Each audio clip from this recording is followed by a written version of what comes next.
Hi, welcome to YesNetwork.com, where you can get exclusive content all season long from This Week in Football, presented by Geico. Obviously, the topic for this week is the Jets as they face off against the Steelers in the AFC Championship Game. Of course, Jets with a win against Pittsburgh back in the regular season. Is that going to carry any weight this time around there, Gary? Well, probably about as much weight as the Jets' 45-3 loss in New England carried, from back in December.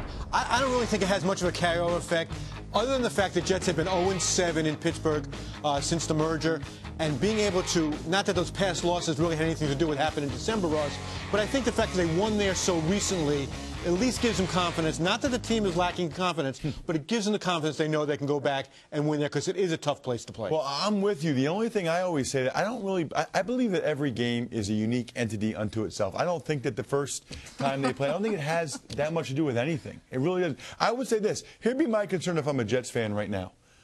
Mark Sanchez really couldn't have played much better than he did that last game. I think it was probably the best game I've ever seen Brian Schottenheimer call as offensive coordinator. I mean, they were electric in that game in terms of everything working.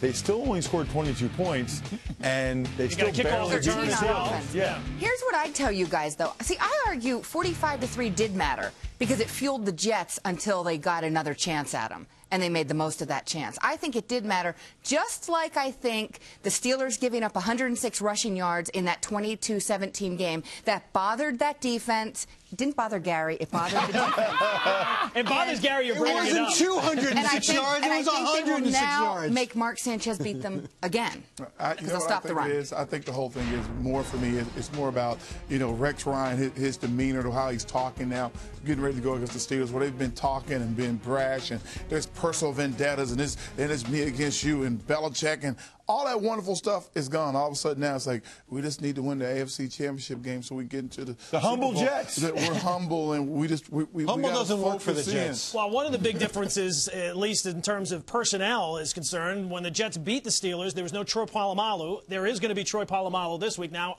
who knows how much he's healthy at this point? He's probably not 100%. But is that going to have a big impact on Sunday? I think so. I mean, according to Kim and Gary, I think that Steelers will probably win by 40 now because they've got Troy Polamalu playing. Right, Gary? Isn't he like the Darrelle Revis of the Steelers for you? I'm picking the Jets to win, so I don't know where you're coming up with that. Princeton boy. Good. I will say at this point, if you had to pick between Darrelle Revis and Troy Polamalu, I don't think there's any question which player you would take. Who's that? I think you know the answer to that one. No, I don't. Say Darrelle Troy Polamalu with a messed up Achilles, or if they're both healthy? I'm saying right now in this game on Sunday, who would you rather have? Oh, in this game on Sunday, Revis, because I don't believe Polamalu is healthy, and that's the point. I wouldn't even argue that show. when they're both healthy, I'd rather have Revis. But I know that's a whole other web segment. Revis, the Pro Bowl should be Revis versus everybody. Well, maybe now we're going to figure out what we want for lunch, because we've already come to Revis over Polamalu, so now we're on to more important things. Of course, you can catch us all season long right here on YesNetwork.com. Exclusive content from This Week in Football presented by Geico. We'll see you next week.